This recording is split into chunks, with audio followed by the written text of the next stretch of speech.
Hey, good morning and welcome to the Women's Leadership Committee meeting. My name is James Kim. I'm the chairman and CEO of AMCHAM Korea. As you already know, AMCHAM actively pushes for gender equality and social equality. In fact, both of these topics are what I call really, really hot right now. We all know that Korea is already ranked near the bottom of advanced countries when it comes to gender equality. Furthermore, as it relates to what we call social equality, it is a country where more wealth is generated via inheritance than via entrepreneurship. So today's session covers the obstacles that women entrepreneurs face, including access to funding, network, and gender-related expectations. We're joined by two experts. First is Shinee Lee. She is currently the partner of a global blockchain company called Global Blockchain Innovative Capital. Next is Eugene Kim, who is a partner of Sparklabs. I think that these two experts will provide insights into the opportunities and challenges that women entrepreneurs face, along with hopefully some strategies for success. I'm certain that this session is going to be very helpful for everyone who wants to be an entrepreneur. So without further delay, let me turn it over to Christina Ahn. She's the managing partner of Stanton Chase Korea and the co-chair of the Women's Leadership Committee. And Christina has done an outstanding job with AMCHAM, so I'm very thankful for her and her leadership for getting it done. Christina, the floor is yours.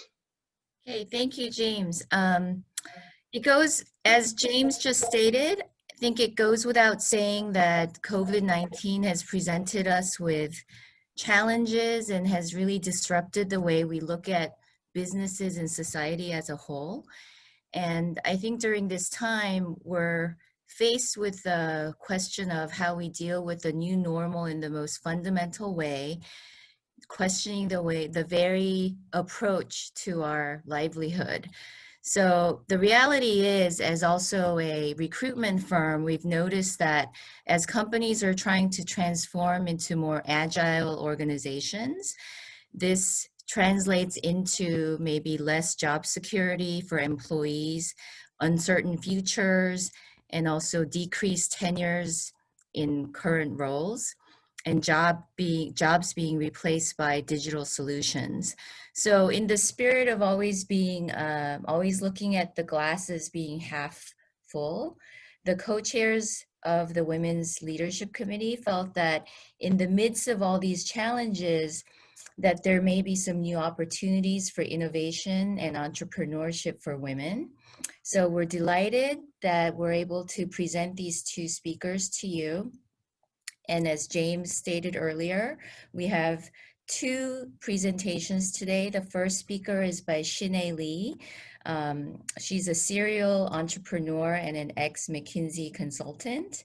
And the second is Eugene Lee, who's a partner at Sparklabs, a startup accelerator in Korea who helps startups go global. So without much delay, let me hand it over to Shinee. Awesome. Hi, everyone. It's very great to be with you today. So thank you, AMCHAM, for hosting the Women's Leadership Committee meeting webinar and invite me to speak. So women leadership, let me actually share the screen first. So I'm currently, as Christina introduced me, I'm currently a global partner at GBIC, which is a global blockchain crypto fund. We are based in United States, Korea, and China. And also in my current partners, we founded a blockchain consulting firm called Block72. So women leadership, this is a topic that I've been always interested in since start of my career. In my first job, McKinsey Company, I volunteered to join an internal project called Women Matter. Women Matter is a study conducted by McKinsey & Company as part of its global partnership with the Women's Forum for the Economy and Society to identify gender gap and diversity at corporates in different countries.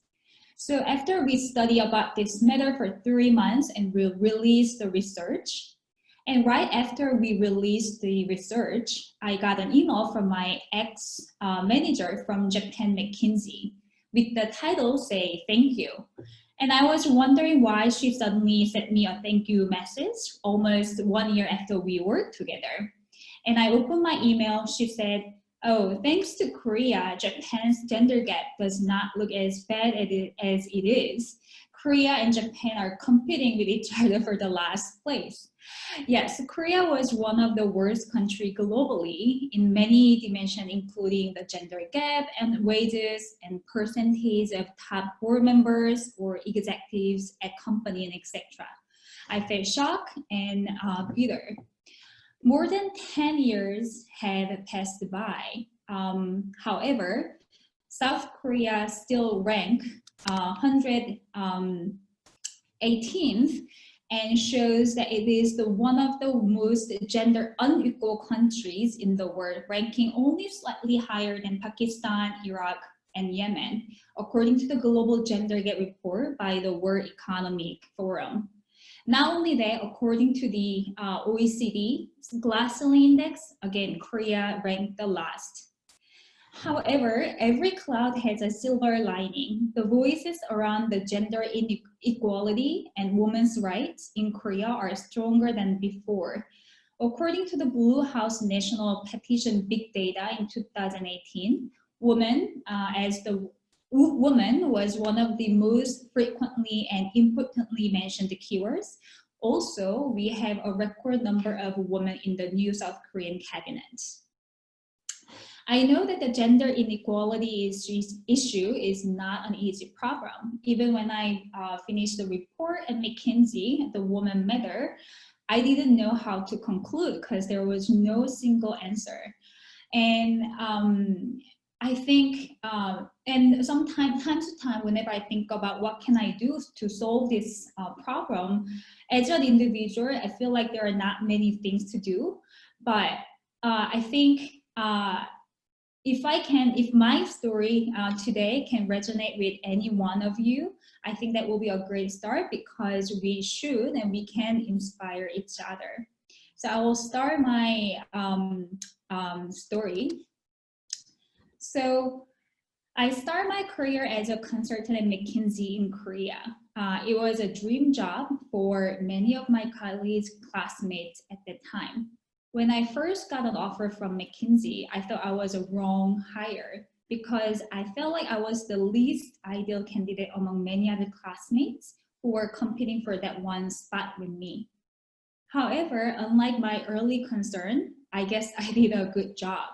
I got an early promotion to an associate level, which is a post-MBA or PhD position in McKinsey. That was one of the first promotion offer that was made in 5 years history at McKinsey Seoul. And at that time, I still did not know why I got this offer among many great other consultants, and I thought I was just lucky. And at that time, people around me start asking me, like what I would do as I had a great start or career trajectory in McKinsey. Some people asked me if I joined a private equity firm, which was another good career step for many people. And some of my mentors told me that, I should just work hard and get promoted to a partner at McKinsey as soon as possible, and then marry and have kids. However, these comments somehow made me feel really uncomfortable. I felt like there was a bigger world than just joining a private equity or just becoming partner at McKinsey. So I decided to apply for an MBA. Getting accepted by a Stanford MBA called GSB was a pleasant surprise for me, and it really changed my life. First of all, as a Korean who had never lived or studied in an English-speaking country before, the first 6 months were not easy. I had never been such a minority in society in my life, and my self-esteem was low. However, as time went by, being a minority kind of gave me comfort as well. I could try something new more freely because there were fewer expectations of me. Second, I met people from all over the world who had been living quite different lives as I did. Some of my classmates started a company, and some failed and some succeeded. One classmate joined Facebook when there were only 10 people. Some were soldiers, some were missionaries. I met a bigger world, and I wanted to take some risks. So upon the graduation from Stanford, I joined a payment fintech startup called Coin Inc., based in San Francisco, as the first business hire. So that was even before the word fintech was known or even commonly used like this day. By the time I graduated from the Stanford MBA, I got quite confident and comfortable with myself. Some people thought, especially some people in Korea thought that I should join Google or Facebook, but I didn't feel like I need those big names again to prove myself. So I chose to join a small startup where I could learn the most.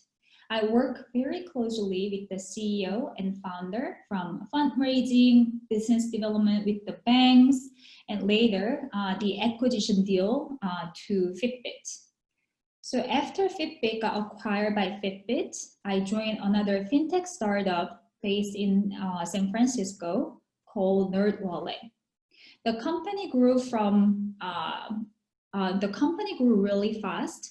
So from around 100 people when I first joined to 300 people within like 2 years. I enjoyed the ride, but I felt something was unfulfilled. I wanted an environment where I have more ownership. After leaving NerdWallet, I had two options to choose from. One was to join a venture capital firm based in San Francisco to invest in tech startup in the United States, Canada, and Israel. The other one was the founding a blockchain-focused fund with my current partners. The first VC venture capitalist option seemed much more stable and prestigious. However, the VC industry in the States is dominated by white male, and there are already set rules on how to get succeed or promote to partners. Even though starting a new fund in a new industry sounded much more risky, but I was drawn to that. So with my current partner, I started the current fund called GBIC, and also founded a consulting firm called Block 72. And we have been working together since early 2017. We are a global team working in the United States, China, and Korea. And as you guys know, blockchain fintech industry is new and immature. Companies are still trying to find out business model and the rules for success. But because the industry is so young, from the start, I was exposed to many good opportunities. For example, I started getting invited to top global conferences around fintech and blockchain, as there were not many people with similar background as I am. Also, I got an offer to teach at Kookmin University as an adjunct professor when they first created a course about the frontier technology, including the blockchain. I don't think that I would have exposed to same opportunity if I joined an industry where rules are all set. And throughout my journey, I learned a few things, and I want to share with you all today. First, let's not underestimate ourselves. According to many research, women constantly underestimate their ability. Men, on the other hand, overestimate their performance and ability. Looking back, I did the same, and I still do. When I first got hired at McKinsey, I thought I was wrong hire. When I got an early promotion, I thought I was just lucky. Same thing for the Stanford MBA admission.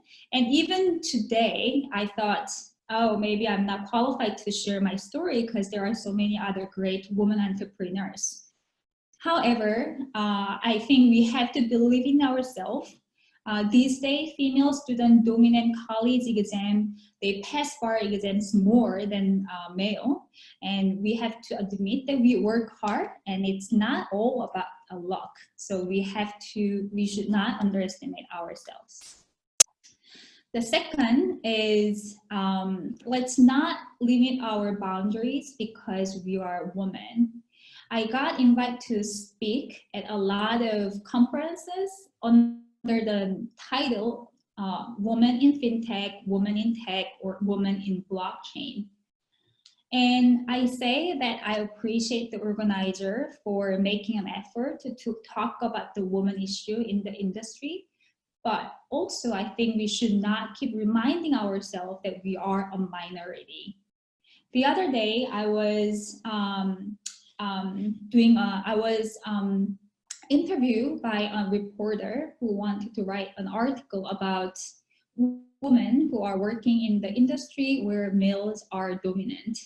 She asked me several questions such as, did it make it hard to choose to join the blockchain industry because there are not many female? Do you have any specific communication skills when you talk to male employees or partners? Or how do you work differently when you are working with the male partners? I thought this question was extremely hard for me to answer because I don't usually think about their gender when I work with them. I rather think of their characteristic because everyone is very different. Every male is different, every female is different. So I think we should not keep reminding ourselves that we are women and we are the minority, either in the society or in the industry or either at a conference room. And we should not limit our boundaries because of that. Third, I'll make my own rules. Dalai Lama say, know the rules well so you can break them effectively. So from my own experience, lack of set rules or immature situation or industry gave me more opportunities. Joining a small startups with less than 10 people open up responsibilities to experience many different aspects of the startup life cycle. Working in an immature blockchain industry makes me live on the edge, but also allow me to build my own rules. Sometimes I do an exercise where I write down all my fear. And my biggest fear is living like a canned fish. They look alive, but they are not alive. So I like to encourage everyone to start something for ourselves today. It can be writing down all business idea and then talking to friends. It can be launching your own blog. Because not every start is great, but just starting something is great. So thank you again for AMCHAM for hosting this webinar, and thank you for listening to my story. Thank you. Thank you, Shinee, for that very, very inspiring message.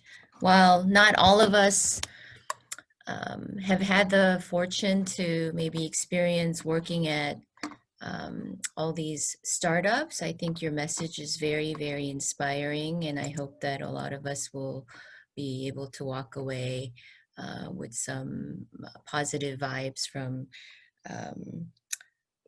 with the ability to make my own rules. Okay, so next up is Eugene Lee from Sparklabs. Hi, hello. Hold on, let me also share my screen. So hi, my name is Eugene Kim. I'm a partner at Sparklabs. It's a very honor to be here today to kind of talk about startups and women in startups. And so I'll kind of go ahead with my presentation. So Sparklabs, we're an accelerator based in Korea. We started about 8 years ago. We've run about 15 batches, run 2 a year, and that kind of equals over 130 startups that we've invested in and helped grow over the 8-year span. Those startups have gone on to raise a total of $550 million after our program and after our demo day.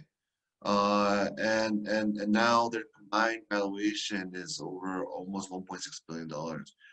So we've been kind of fortunate to have some great entrepreneurs that we met and helped over the years. We have a motto called entrepreneurs by entrepreneurs. And so we believe, entrepreneurs should help speak entrepreneurs grow by providing mentorship and share learnings for them so they can succeed going forward. Because startups is always been and always will be hard. So for today's meeting, I went back and looked at our portfolio, and I found a couple numbers here. So out of the 130 or so startups that we had, 35 startups we had, we had 18 that were actually female CEOs. That's about over 12% of our portfolio, and I also looked at not just the CEO, but I also looked at the founders. So some startups have multiple founders, and found that 33 of our startups had at least one female co-founder. So that's over 20%.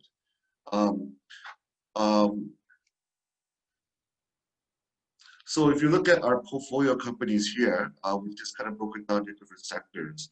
The red boxes kind of show the teams that have a female CEO, and the yellow boxes kind of show teams that have at least a female co-founder. So if you look across the board, it's kind of diverse, right? Rather diverse. I mean, our accelerator, we are just general accelerator. We're not sector specific. So we just try to pick the best teams, no matter what the sector they are. And it just happens to be diverse in this way. And we have had a number of successful female CEOs and female-led startups in our portfolio as well. But I think before in Shinee's talk, when she was asked about how is it feel working with male partners and so forth, and she mentioned that gender was never actually considered. It was more about people's personalities. And so forth. So again, like when we select companies at Sparklabs, gender actually was, if you think about it now, was never a factor for me in our selection. It's more about the personality of the founder, right? And the founder having certain skills that probably will make them successful, or at least more successful than others. And so some of these are what I want to mention is, you need to know the problem very well that you're solving, right? You want to have relevant experience that gives you some kind of very strong insight into that problem, or some kind of unfair advantage maybe in the market or the problem you're solving. You also want to exhibit the ability that you can execute in a timely fashion, right? And you also want to show that you can recruit people with the skills you need to make the company successful, right? And also you want to exhibit and show that you have laser focus in what you do. I think these are some of the things that strong founders exhibit when I meet with them, regardless of the gender. And in saying that, so I've been asked by a lot of people, should I join a startup? Should I do a startup? To be honest, I don't recommend everyone doing a startup. It's very tough, and I think you have to have the right DNA and personality for it, right? What I do recommend before you do the startup is getting a lot of diverse experience in different parts of the business. I think Shinee also showed that she had very kind of diverse experience before actually jumping in and doing a startup. And I think that helps, because when you're in a startup, you do have to wear multiple hats, because you have very limited resources with very small people that, a lot of people have to be kind of multiplayers in what they do. So I say, not everyone's cut out to be a founder. There's some certain entrepreneur DNA that makes entrepreneurs and founders. Right? And I think some of those things are appetite for risk, willing to sacrifice short term for long-term gain, right? Able to thinking out of the box and breaking rules, right? Being very proactive and being able to hustle and having blood-boiling passion, real strong passion for what you want to do to make it succeed. And so these are things that I kind of exhibit in the founders that have done well, or founders in general. So many people think about, hey, starting a startup, right? And so I just want to kind of talk about this a little bit. Always, it starts with an idea, right? It's always starts with an idea, and it's usually comes from some kind of experience that you had and said, hey, there's this problem. I think I want to solve this, right? And that's usually where the strong kind of teams come from, or originate from. And you probably realize that you can't do this by yourself, so you have to go find your team members, or co-founders, and you can do this by going to various startup meetups. But most people actually do find it through their own personal network, or even from their current jobs, the people that they worked with before, or even people that they meet in their hobby groups and so forth. So I think everyone has a network around them to utilize and find people that can help them when they start a company, and so that's what a lot of people do. And then what you have to do quickly is you have to start trying to make a prototype, which basically you're trying to validate your assumptions on the business, and you don't want to developing your product so much that the first time you actually meet with the customers after you spend so much money in development, you kind of want to kind of validate your assumptions pretty quickly and easily early, so that you know that you're going on the right direction, right? And so you want to execute, get a prototype, get in front of users, and get their feedback, right? And then usually at this stage is when you can join an accelerator to help to accelerate the growth going forward. And usually there are the stages when you kind of find investors, seed investors. It could be angel investors, or it could be or institutions as well. Then you grow, you get follow-on investment, and then hopefully you find product market fit, and basically you're going on to Series A, B, and so on, right? And so it kind of looks like something like this. Idea, co-founding stage, family and friends round, and then you go into your seed round, Series A, going forth, and beyond. What I want to say here is, I think a lot of people have in Series A, usually is when you have kind of product market fit. You kind of figure out how your business is going to grow, and how you're going to make money. And so that's kind of the stage that we're all kind of going after, right? But I also want to just mention that there are changes in today's environments from that have changed over to 20 years. That the first kind of dot-com boom would happen. And I just want to explain a little bit on that. And that is, these days, teams and startups are not. They used to be kind of based on business plan, strategy, and research, and how well you're planning to do your business. Because and that's usually where kind of early stage was back then. These days, because of the technology, it's so easy to create a website. It's so easy to create prototypes of whatever you're trying to make. That now it's about prototype. It's about user feedback. It's about getting traction, right? And so there's a kind of a change between yes, having an idea on paper, and then actually having some kind of sort of a product and validating that through users. And what I want to kind of iterate is, technology has changed the landscape. The technology stack has made it so that you could do a lot more, a lot quicker, and a lot faster with less money, right? So technology has kind of leveled the playing field in terms of having to need money to start a business. Right now is probably and will continue to be the best time to start a startup because it doesn't really cost much at all. Usually everyone has a computer. Usually everyone has internet connection at home. And with social network and with all this technology that allows you to create websites without even knowing how to code, like Arduino, and those kind of tools and platforms allows you to rapidly prototype your product. Those allows you to get in front of users. With social networks, you could get people to tap into your site and get feedback. So things that were needed to do kind of product development before it needed money. Now, comparatively, it doesn't need as much money. So you can do a lot of product development and validation early and quicker than before.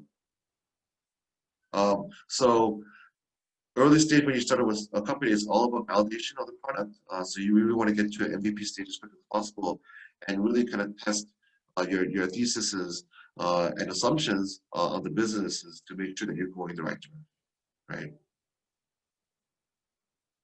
And so, you know, this has always been hard. You know, this is hard for every company, not only startups, but big companies as well. And launching a new product is never easy, right? And it's going to take a number of attempts, trials to do that. And usually, if a startup, you probably need probably 2 to 3 or maybe even 4 seed rounds before you actually kind of find what we call product market fit. So you know, I've mentioned kind of product market fit. What does that mean? Product market fit is always something that we're trying to search for. It's always from the beginning. You're trying to find traction. You're trying to find that people are going to use your service over and over again. It's kind of my simple definition. And you know, a lot of people kind of look at kind of different numbers and KPIs, but some of the numbers that I don't give a good number on actually product market fit is kind of number of downloads, kind of number of registered users, number of website visitors, or DMU. It's more about retention in my perspective. How good are you able to keep your users? How good are you able to satisfy your users and provide them with the service that they want to use, right? And so the way I want to think about this is a bucket, right? So your bucket is actually your product and service.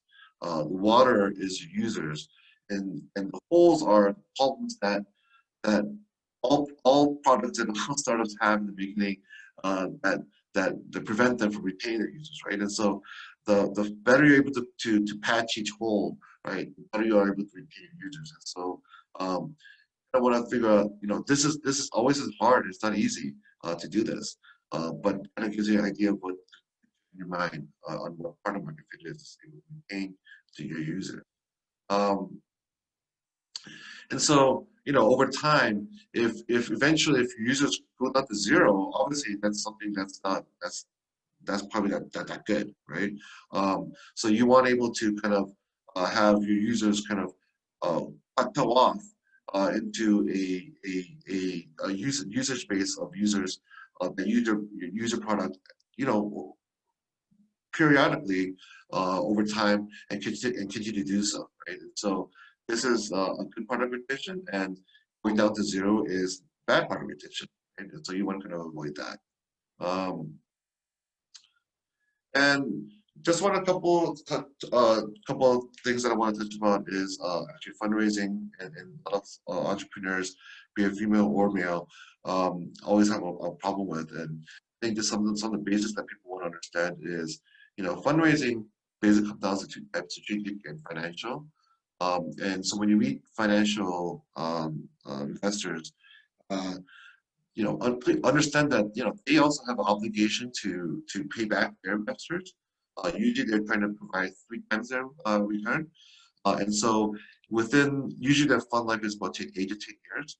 And so if you're not planning to grow fast, and hopefully exit, meaning either M&A or IPO within that time period, that investor is probably not going to be interested in investing in your company because you need to get that money out and pay it and give it back to investors that he got it from. Right? And so that's something to keep in mind of when you're meeting with financial investors, because like usually their first questions and a lot of their focus is on also how much revenue are we going to generate, how fast are we going to get to million or $1 million, right? And they kind of want to know that because they want to know that if they don't have fun. So that's something that I want to.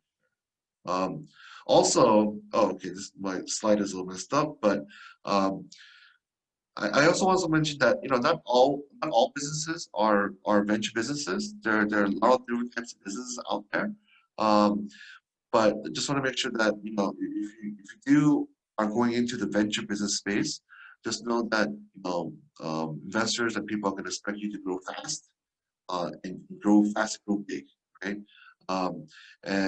Because venture capital, they have to make returns 3, 5, 10 times their return on their investment. So if you're not doing that, they're probably not going to be interested in investing in your company. Just know that there's venture businesses and there's non-venture businesses, like lifestyle. And finally, a couple of things is what do we ask startups? And it's pretty much kind of 3 things that I kind of want to iterate. And again, it's how well do you know your problem and your user? And what's the edge that you have? What's the competitive advantage of your product or your service or of your business?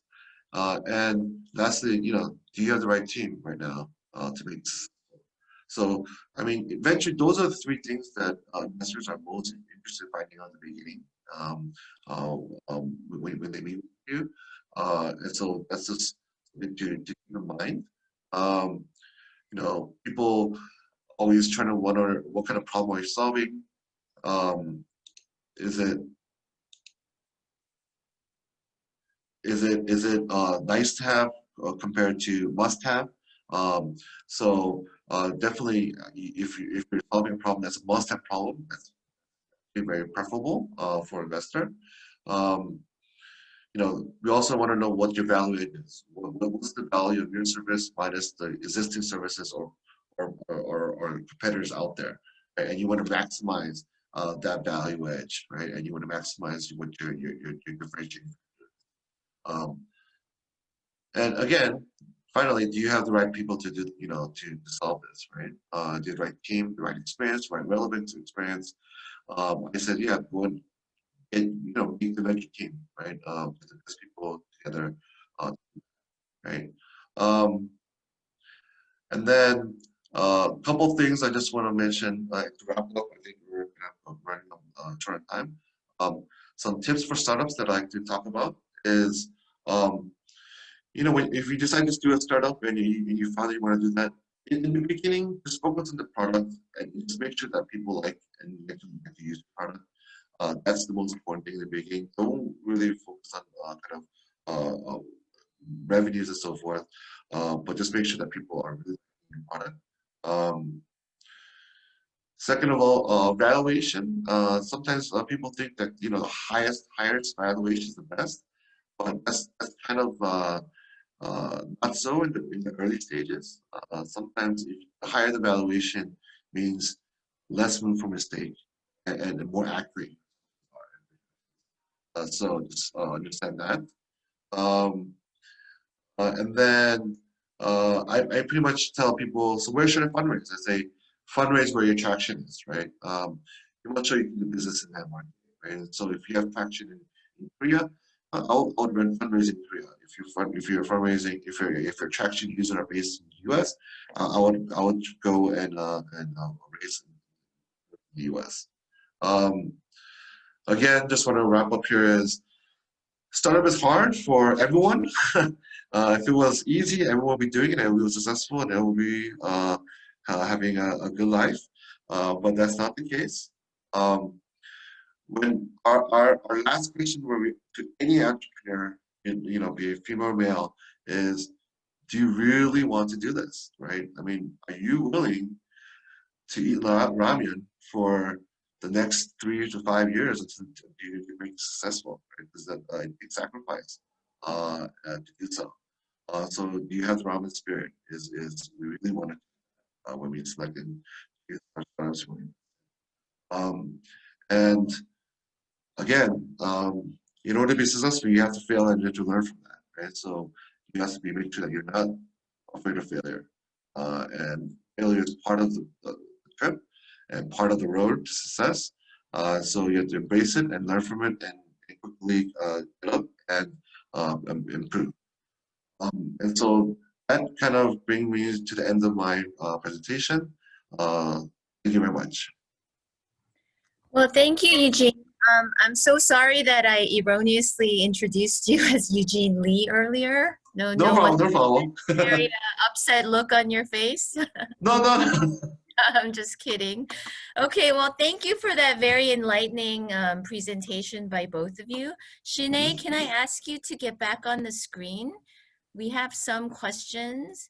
So we have about 10 to 15 minutes for questions, and we've received some from the audience. But before we get to some of the more technical questions, I just want to ask the most basic fundamental question, and you're going to think that I didn't do my homework, but so what, people, in terms of terminology, people use the term like venture and startup and entrepreneur. Like, is there a big difference, like in terms of the technicalities? And I can ask Shinee first. Like Koreans like to use the word venture, right? But that refers to a lot of different things. Yeah. You mean venture versus startups? Yeah. Or yeah. just in general? I see that people use like more startups, but they usually use venture capital as an investor who invests in these startups. And people usually say like they work for startups or they work for a new venture.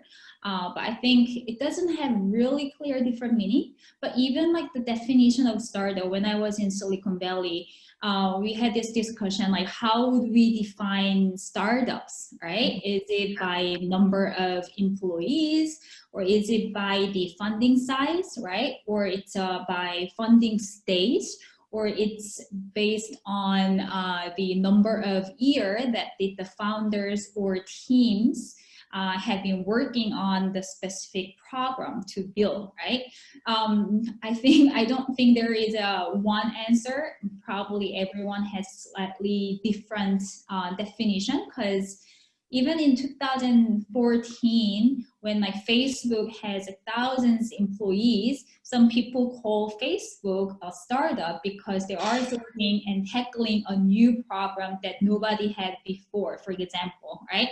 So I would not have a clear definition. I don't think there is a very clear definition even in the industry, but if Eugene, you can add something, that would be great. What's your thought? So the question is, what's the difference between venture and startup? Yeah. In Korea, I think if you say the word venture, I think you're a little older. and I think if you were to start up, you're probably a little more younger. Is my kind of rule. Oh, is that right? But in terms of the technical terminology, there's not that big of a difference. I think so. I don't think there's that much of a difference. Yes. Okay. I'm going to ask one of the audience members asked a pretty specific question for Eugene. For investment period transitioning to exit period, from an investor's point of view, what changes in strategy are they looking to see? Like from investing to exit, like what is the change in strategy they're looking to see in the startup? Kind of not understanding the question, but from investor standpoint, you always want to see the startup and the team iterating and improving the product, right? I mean, no one gets it right. no one hits a home run from the beginning, right? You always want to hear them. You always want to hear the startup say, "Hey, we're listening to our users, getting feedback, and we're improving, and because we're improving our product and adding these features and stuff that the users like, we're improving our retention, and so forth, right?" And so it's always about improving, the product and the user experience for us, and that's in the early stage, right? I mean, for the company when they go all the way to exit, which is that's quite a big. There's a lot of things that happen between that time, to be honest. They can pivot. They can add another product for a different sector. They can go into another market. Usually Series A is you're finding the business model and the business in one market.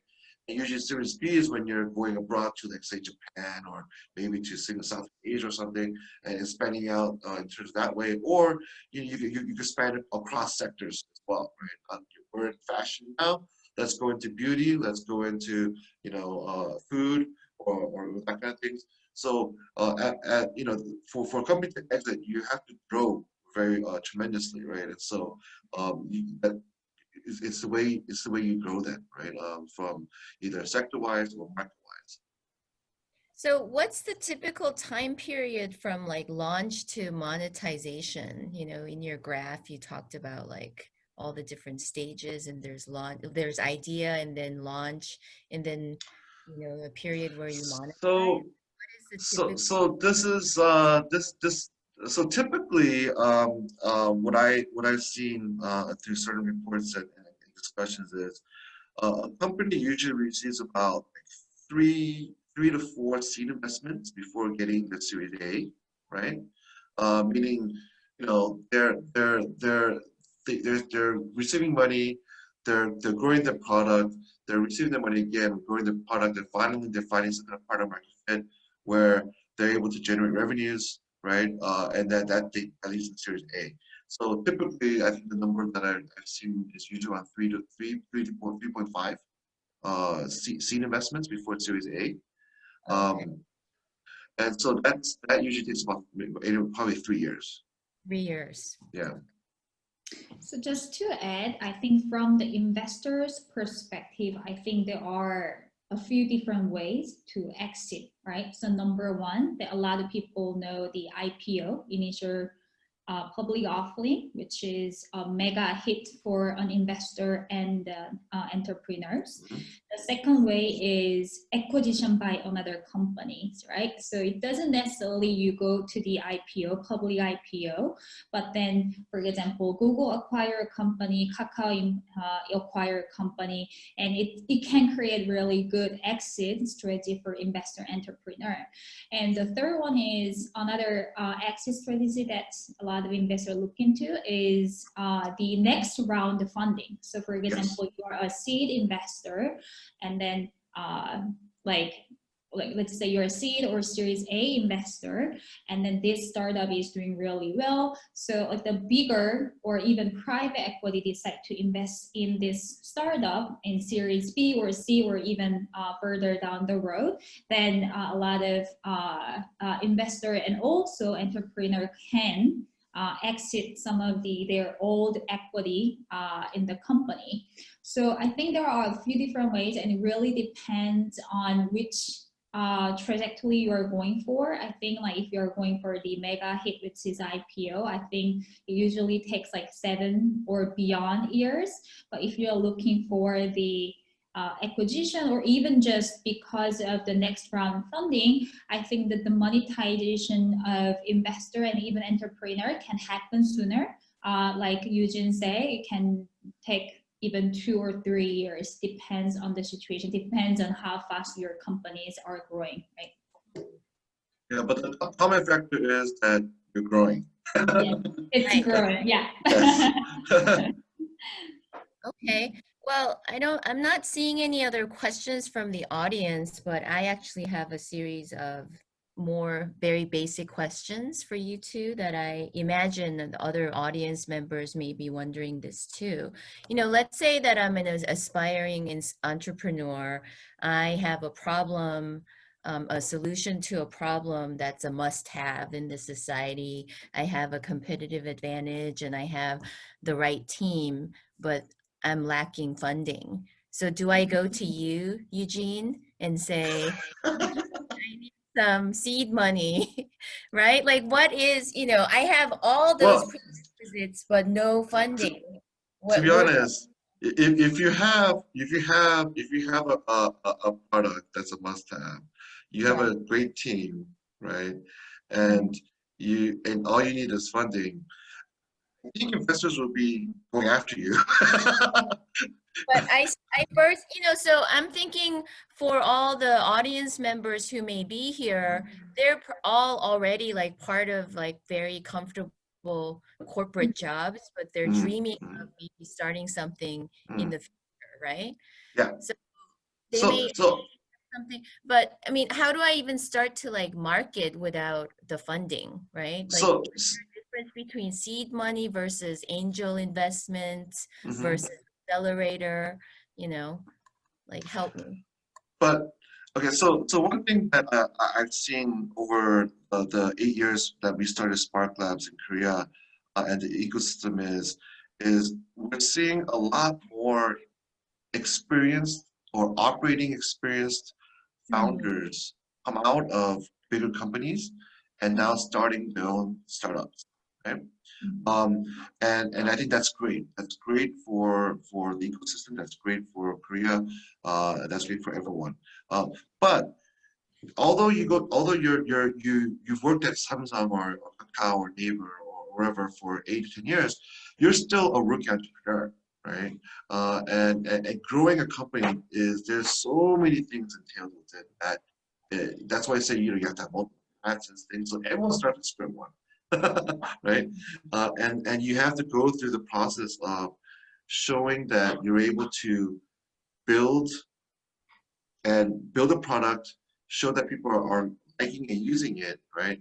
And then eventually you're gonna able to make money off of it, right? And getting there is hard for everyone, right? And it's hard. Like I said, it's hard for even big companies, right? If it was all about money, then bigger companies should always be growing and succeeding, right? Right. But building all successful new products and businesses is always going to be hard, and getting to that what I say product market fit is always a challenge for anyone. okay. Yeah, as I mentioned at my during my story, I think not every start is can be a great start, but just starting something is great. And I think like your question is like, how can I get off the ground or even start something? Especially as you mentioned that funding is based on some of the research in Korea, like one of the biggest hurdle for a lot of women entrepreneurs to start. But I don't think it's only for women, but it's just in general, like entrepreneur to start their own startup is funding. It's hard to get funding. But I think this funding problem or the funding situation is greater than any time in Korea startup ecosystem history before. Right now, I think VCs have lots of money because the Korean government put a lot of money to really facilitate the growth of the startups, especially in the forefront technologies. And so I think there are multiple ways that you can start. First one, of course, you can raise money from your family and friends or your mentor, or you can even put your own money. But if you don't want to even take the risk, there are like great incubators, such as like Sparklabs or Primer. There are many other like the incubator that you can go after. But also, a lot of government programs are out there. So for example, like 창업진흥원, I think it's like the Korea Institution of Startup and Entrepreneurship Development. They have their own fund and their own competition that like people just write the the exact summary of what they want to try, and they gave you like 100K or 200K, depends on what you need. But it's not only about like KISED. There are like even like the Ministry of like the Gender Equality and Family has their own fund to facilitate the woman entrepreneur to start something. So I think there are ways if you have a great idea, and if you have the grit to execute something. Yeah. Right. Well, I think that's really very useful information that you just shared with us. We have about 2 minutes left, so I'm going to wrap up. But I think the experiences that you shared with us and also the tips and the success kind of factors that Eugene and both Shinee identified, you know, can we eat just ramen for a month, right? Do we have blood boiling passion, right? Sacrificing short term, all those things I think will help us to remind us, well, am I ready to launch my own business, right? So thank you for that. And Eugene, you had another comment? Oh, yeah, no, no, yeah. I just wanted to say, just to give some examples, right? There's, we've had one team, Mango Plate, that recently got sold to a bigger company, and those guys, they were all actually at big companies. Do you know that Samsung? And the developers were Naver and Kakao, and the fourth founder was actually at Apple. But what they did is they met every Friday and worked over the weekend, right? While they worked, right? And so they're passionate, dedicated about it. And then once they reached a certain level of the product, they left the company and then went funding, right? And so, if you have the passion, you'll find the time to get things done. Yeah. Great, thank you. I actually do have one more question. Can I ask AMCHAM if we can go over a little bit? I think this is a very important question, so I'm gonna try to ask this. Shinee, can you read the question? It's Shinee, you mentioned about challenging yourself in a field that not all the regulations are set up. We have been seeing some of creative and new ways of services that are being challenged by the legacy service industries and ultimately being blocked by regulators. We think there are still some prejudices on innovation in reality. What are your thoughts on resolving these issues? Right. I want to correct one thing. So when I said like the rules, it was not the regulation or the rules set by the government. It was just more the rules for succeed. So for example, when I said that in the United States, the rule for VC to succeed was already formed when I was about to join the industry, because we knew that the Twitter mafia or PayPal mafia are doing great, or it's still that it's very white male dominant industry. So when I said like the rules, it doesn't mean the regulation. I'm not like encouraging people to go work for a new industry where there is no regulation, right? Just talking about the regulation, I mean, it's important. I'm working at the blockchain industry where there are less regulation, but if there is significance enough, there will be regulation. So even for blockchain, like 3 or 4 years ago, when I first started working in this field, there was really no regulation.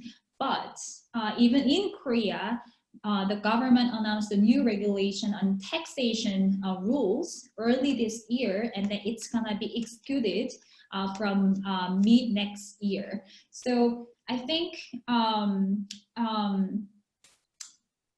if you go into the new world or new industry, there are definitely more challenges that you have to face. But from my personal preference and my personal experience, for me, it gave me more opportunity to create. So for example, even the blockchain regulation, I talk to regulators on how to form the regulation, the blockchain, right? So it's a difference whether you join an industry where all the regulations are set, or even you join an industry where there are less people and less experts and less regulatory issues, and then you can work with the regulation in favor of your own as well. But not only your favor, but the industry-wise as well, right? So I see that, for example, not only blockchain, I know a lot of founders who work on the P2P industry, right? When they first started a P2P like startup, there was no regulation in P2P, but now they work with the regulator, and then they form the regulation, and then now they are working under the regulation. So if there is kind of significance, there is going to be always the evolution, and I think you have to understand whether you are the type of person who want to take risk and set your own rules or not. Okay, thank you. I think we are like 2 minutes over, so I'm gonna have to wrap up, but thank you so much to the two speakers for your enlightening talks. I believe these presentations will be available on the AMCHAM website and also on YouTube to be able to be replayed. So thank you again, and I hope to stay in touch with you. Thank you. Thank you, everyone. Thank you, AMCHAM. Thank you for everyone. Thank you, Christina.